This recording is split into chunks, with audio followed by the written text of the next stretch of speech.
Hello, hello, hello. How we doing, our viewers today? It's great to be here with you this wonderful, wonderful day.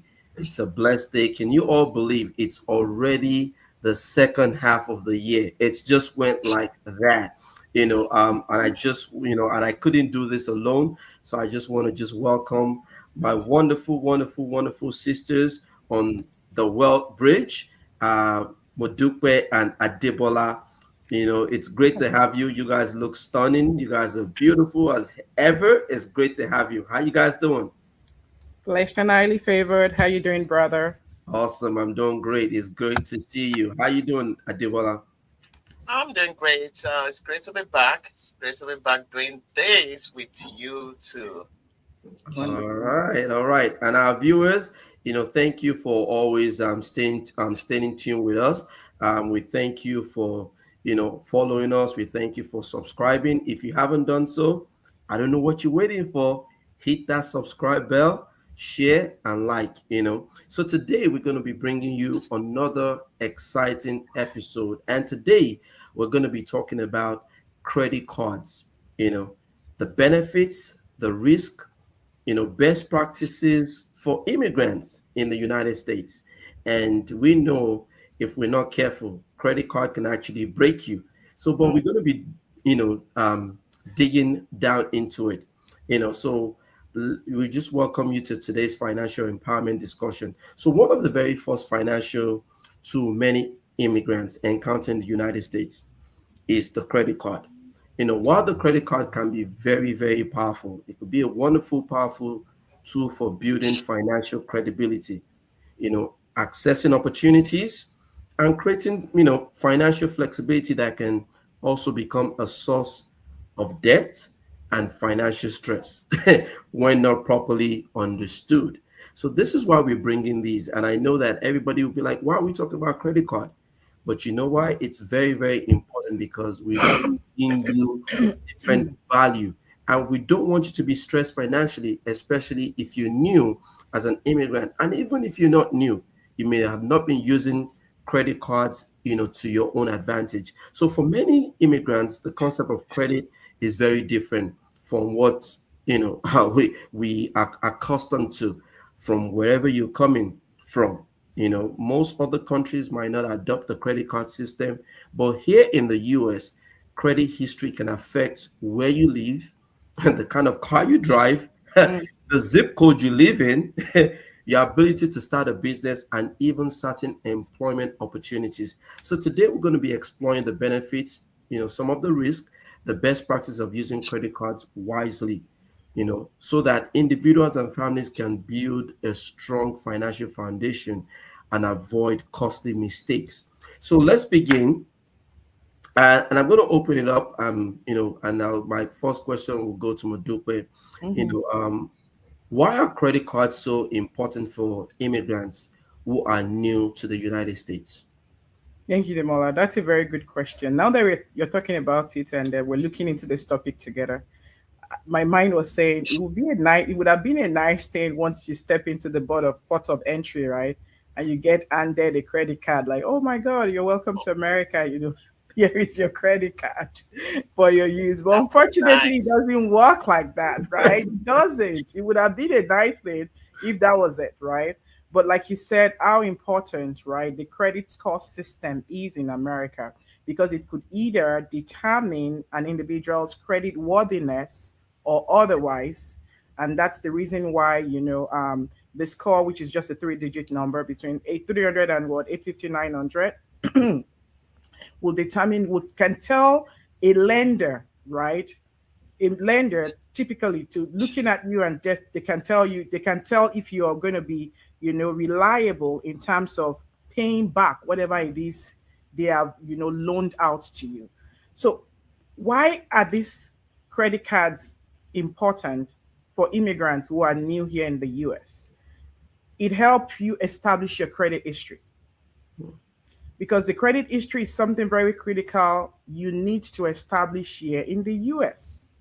Unlike many other countries where your financial decisions may just be based primarily on how much you earn or your personal relationship, and or whatnot.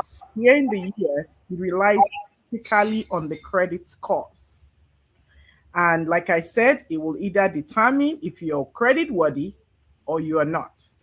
Now, using the card responsibly, however, allows any typical immigrant, any individual, even any business owner demonstrate their financial responsibility, and they are now at the level or at the pedestal to begin to build a credit profile.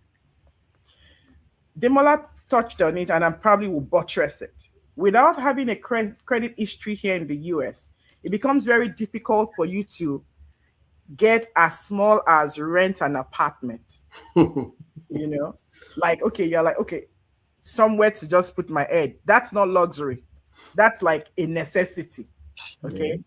Qualifying for a mortgage, you're like, okay, let me try and get a house of my own. I can't afford the entire amount. Maybe I can put down a down payment. You need a good credit score. Yeah. For people who probably go out there and go to the car dealership and wants to get a auto loan, credit scores also come to the light. Even to secure a lower insurance rate.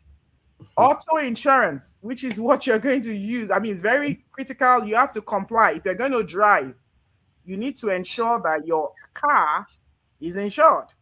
So a credit card is often the first stepping stone, something you could use, you could get to ensure that your financial integration and the opportunity you're seeking is sort of intact.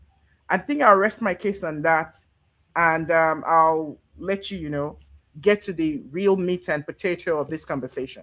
Demola. Yeah, thank you for shedding some good light on that. And we're going to be shifting gears real quick because now that we've actually established, why it's so important for immigrants to, who are new to, to understand, how these credit cards work, why it's important to have it. It's Mm-hmm. also very important for us to understand, the major benefits of credit cards if used correctly. And I want us to just take note if used correctly, because Mm-hmm. that could be the beginning of your death in this country if if you're not very very careful. So it's so important for us to understand the benefits if we use it correctly. So, Adibola, could you just chime on some of the major benefits that our viewers, if somebody who's new who wants to be introduced into credit cards, some people might say, credit card to fiapa. No, no, no, no, stop that. There's no tofu akpa in using credit card. It's just understanding how it can be Yeah, used. So yeah. Debola, walk us through some of the major benefits of using credit cards correctly. All right. Thank you for that. Munipo already started, sharing about, building a credit profile and some of the things that you would need um, to put in place. I mean, why you would need some credit card in order to be able to achieve some milestones, or let me say some things that you need here in the US. Like we've said in most of our podcasts, the system matters and you need to understand it. So everything is not just, oh, I don't need it, oh, over my dead body and all that. There are some benefits that credit cards would bring that you have to really consider. And knowing what to do, how to use it, it's the important thing.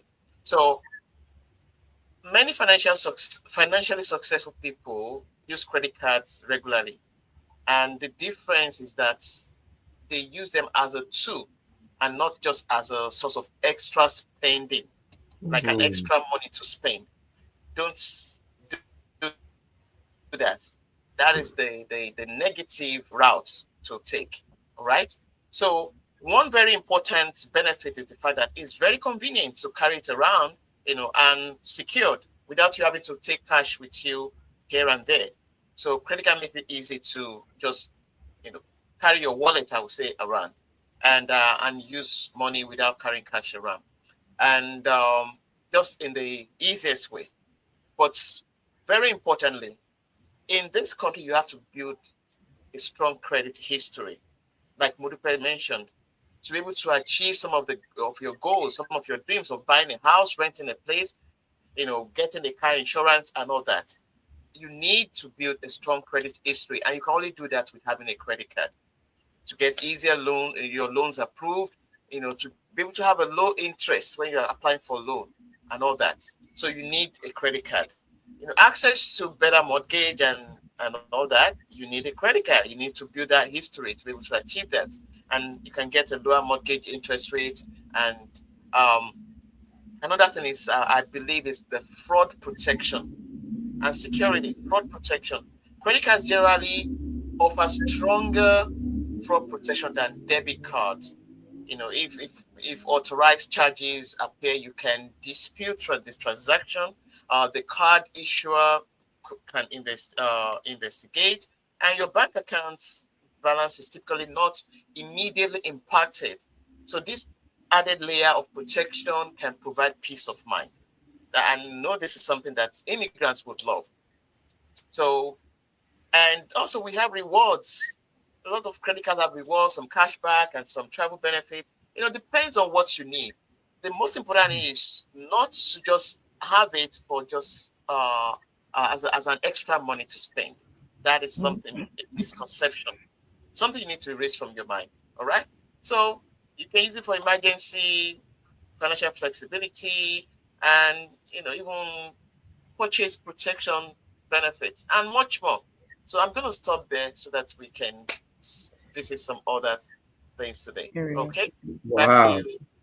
man, I love that. I mean, just hearing all the benefits you just said, it makes me want to go apply for more credit cards. No, no, no. No, Act Really, responsibly. really. Uh, Act responsibly. Don't go get more credit cards if you don't need it.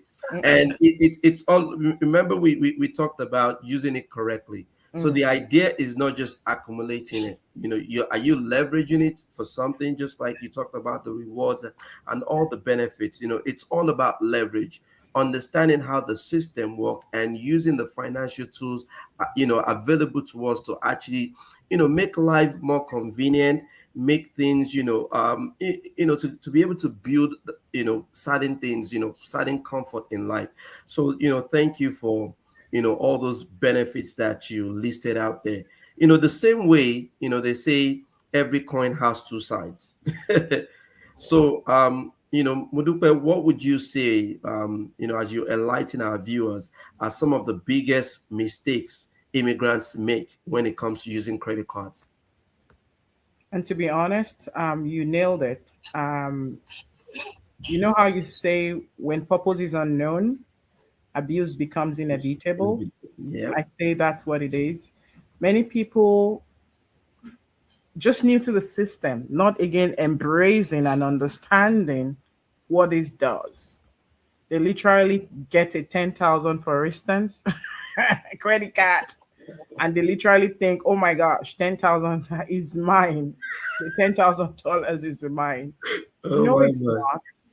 That is just your credit limit saying we have been given this available amount in case you have a need for it.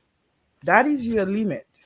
And for every time you use a portion of this limit, there are credit terms, that are already applied to it, depending on whatever interest you got qualified for, which is also subject to your credit rating, your credit score. So most of the mistakes many immigrants make is thinking that their credit limit is actually their available spending money. yeah. It's not. Not at So it all. shouldn't be treated as such. It is not your asset. As a matter of fact, it's a liability in your name, Yeah. right? Waiting to be used up. And when used up, you're being assessed on that amount. Another mistake many people make is the credit card companies also know what they're doing, right? They are not in business to run charity. So they give you that amount for your use at your convenience. You heard everything Debola talked about.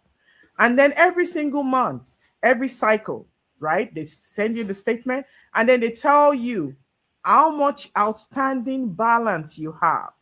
They also will tell you what is the minimum amount you should pay. So many people fall for that gimmicks and say, oh, this is the minimum I should pay. And then they go ahead and pay the minimum. What does that do? While the minimum might sound convenient for you to pay at that point in time, but you're literally sitting on a bigger debt. While the minimum payment keeps your account current, so you are not asked to say, hey, you've defaulted. You're on, you're current. It can result into years of debt and substantial interest charges. Again, depending on what it is you got that credit card for. Some people have it for as high as 29%, 27, ridiculous rate. Have you asked yourself how that rate is actually working against you?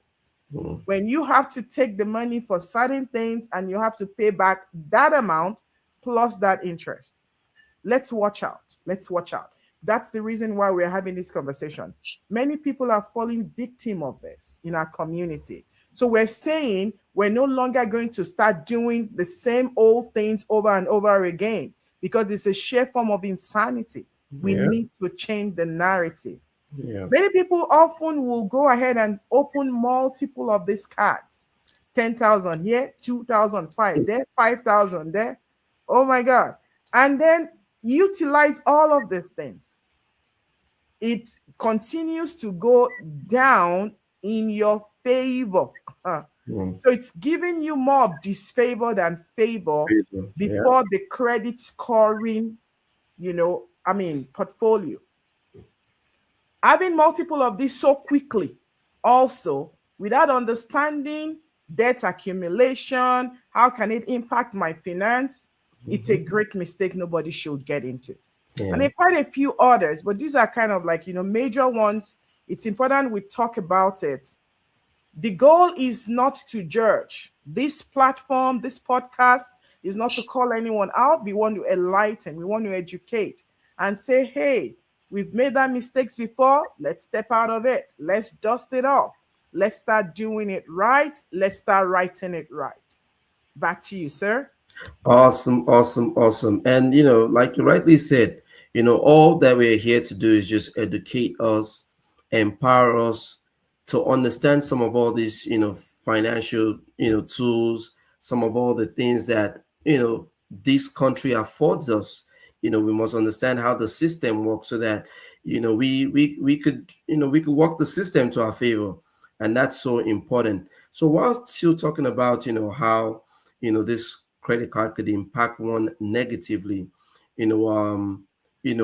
Debola, how does credit card debt affect someone's financial future? Because that's something a lot of people don't talk about a lot. Some people are in credit card debt and it's probably put them in a very bad situation. So, just enlighten us, how this credit cards, how does it affect one, if you start going into debt?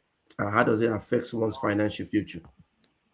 All right. I mean, let's be frank. Just like any kind of debt, nobody really wants to carry, to have that burden of debt, whatever form they come.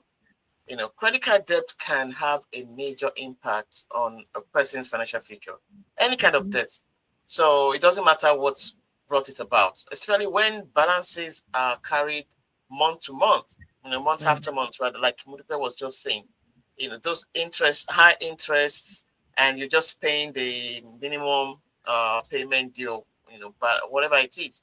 So for immigrants, young professionals, even families and anyone trying to build wealth, unmanaged credit card debts can become a significant obstacle, really, a significant obstacle to your to financial freedom. And some of the things that this does is that it reduces your ability to build wealth. Every dollar spent on interest is a dollar that cannot be invested. Remember that. A dollar that cannot be invested or saved or used to purchase any kind of assets. So for instance, someone carries a 10,000 credit balance at 24% interest and only makes minimum payments, like Modipe was just saying. They will end up paying thousands of dollars of interest over time. And I see that in my credit card statement. If you pay the minimum payment alone, it will take you so years to pay it off, and this is what you will have paid. I just and you think you just pay. Oh, I only have to pay a little. So instead of investing for retirement, building an emergency fund, or buying a home, starting a business, you are paying interest to the credit card company. Mm. So we have to be careful. It's easy money. It's tempting to use it to do different things, but make sure that you are paying it back as soon as possible, and don't Mhm. just use it for anything. Use it for things that matters, that you know that this is going to bring in a return. It can also damage your credit score. You don't want that to happen. High credit balances increase your credit utilization ratio, and then lowers your credits. And all those things, all those dreams, all those things that you would only get with a good credit score, now they'll be far to reach. Hmm. Mm. Then the stress comes in. Financial stress, emotional stress, because you have the debt, you have this, credit card companies are after you, or and all that. Anxiety, relationship conflicts, and all those kind of things setting. Wow. So many people feel trapped because their income goes towards debt payments instead of future goals. You don't want Hmm. that to happen. You don't want your financial opportunities to be limited, or you don't want your goals and dreams to just start disappearing before you because of the effect of you having a debt. That's just a thing. Hmm. All right. So let's be careful. Pay off your cards on time. Make sure that you are not using your cards, too much, like at a time. And remember to pay more than just the minimum payment due. Wow. Pay more than just the minimum payment due. I'll stop there. Well, I mean, thank you for that. That was very very explanatory. And if you're finding value for those who are watching us, right now, if you're live with us right now, put some comment. Tell us about what you're going through with your own credit card, or what your how many percentage you paying on your own credit card, or how you using your credit card, or what are some of the best practices that you are taking advantage of. So real quick, Modupe, how can immigrants build credit, if they have no credit? We've established that credit Mhm. cards are good. We've established that if you use them incorrectly, then that's when it becomes a burden. It could become stressful financially. But somebody saying, I just came into the country, and I want to build credit. I want to take advantage of all these benefits you're talking about. So how can they build credit if they have no credit history? That's a very good question, and in fact, it's actually tell it's I'm actually that's actually how I started building credit when I got into this country. So I'm going to just use myself as an example. There is something called a secured credit card, which is often a very great starting point. And I came into the country when at a very interesting moment when everything was kind of collapsing during a recession. And so, of course, it wasn't even a good time for somebody coming in, nothing, clean, nothing, no credit history. Yeah. So this is the time where you can speak to your bank, and banks do give that. The money there is going to be your money. So that's like your money, but the bank works with you, and it's called a secured card. And this card require a deposit, but it functions like a traditional credit card. So the money in that account is yours. Okay, the money in there, it's yours, it's your own. However, it will act as if you're using that card to make purchase, and gradually it keeps giving you the points you need here and there. That's a very good way to start up if you're just coming in newly. Some people will try to say, oh, yeah, maybe they want to have somebody co-sign for them. I don't necessarily succumb to that. I will rather, you run your lane, do your thing, and definitely, it should work for you, especially, I mean, if you're just, a single individual. Another option is becoming an authorized, user on a family member's account, which is one of the things I tell, parents. You've established a good credit score, you've established a good credit history. We might want to give our children who are already knowledgeable, who are already, at that point in time, we could give them a good start in life, right? Those things that we probably didn't get an opportunity for. So if you have a credit score that's going to what, 800 and something, you can imagine adding your child on a credit card for the family, Mm, right? You're giving that child a good head start. Now, it's just not giving a child who is irresponsible. Okay, that's why it's emphasized the child ought to have known what he or she is doing. And of course, consistent on time payment. I have a philosophy: if you're going to use that card, let it be a purchase you know you need. So you've already, you have the money for it. You make the payment right there, right there. So it's counting for you and you're not having to pay a lot of interest on it. And there are quite a few cards out there whereby they have some plans and they tell you, you know, you make a purchase based on a particular amount and you don't have to be charged interest for a long extended time, maybe 18 months, maybe 1 year. So that's a good one, right? You can plan accordingly and shop right so that you can get things, in the way and the manner in which you want. So first and foremost, coming newly here, get a secured card. Many awesome. banks will provide that, to individuals. I started doing that. I mean, when I got into this country, and it was from there I did, yeah, accountability time, transparency time. I started my credit building using a secured credit card. So that's very possible. Right. Awesome, awesome. Thank you so much. With that, I know we're running, short on time. Adebola, any last words that you'd like to share with our audience with regards to, using these two correctly, the right way, or anything that pops to mind when it comes to credit cards. I'm just gonna say that you know, a good credit habit, will help you to keep more of your money, access opportunities at lower cost, like we've talked about, and also accelerate your ability to build assets. That's Mm, one thing. And you know, it also reflects your strong financial habits. I mean, financial habits, having a good credit, which is the main reason why you need a credit card in the first place. All Begin right. with. mm, A person can Mhm. have an 800 credit score and still have little savings or investment.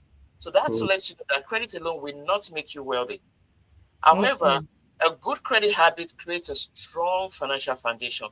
They right. help you, borrow wisely when necessary, avoid wasting money on interest, and also access all those opportunities that we have mentioned before. So think of it this way: income helps you to earn money. Credit helps you to keep borrowing costs, you know, at a low rate. And then investing will help you to grow the money. And altogether they help you to build wealth. Wow. So be wise and act wisely. Thank you. Wow. Wow, that was, I mean, I want to thank you, both of you. And, to just conclude this session today, it's very important that, credit card is neither your friend or your enemy. It's just a financial tool. Its Absolutely. impact depends entirely on how you use it. So for most immigrants, seeking to build a successful financial future here in the US, understanding credit is not optional, Mm. it is very essential. So, start where you are. Learn how the credit works, use credit cards responsibly, pay your bills on time, avoid unnecessary debts, monitor your credit score regularly, make financial education a lifelong commitment. The habits you build today can determine the opportunities available to you tomorrow. We want to thank you all. Thank you for tuning in, and we'll see you on our next episode. Thank you, Modupe. Thank you, Adebola. See you on the next time. Don't forget to subscribe, like, and share. On our next episode, stay blessed and stay well. God bless you. Keep winning, everyone. Yeah. Bye. Amen.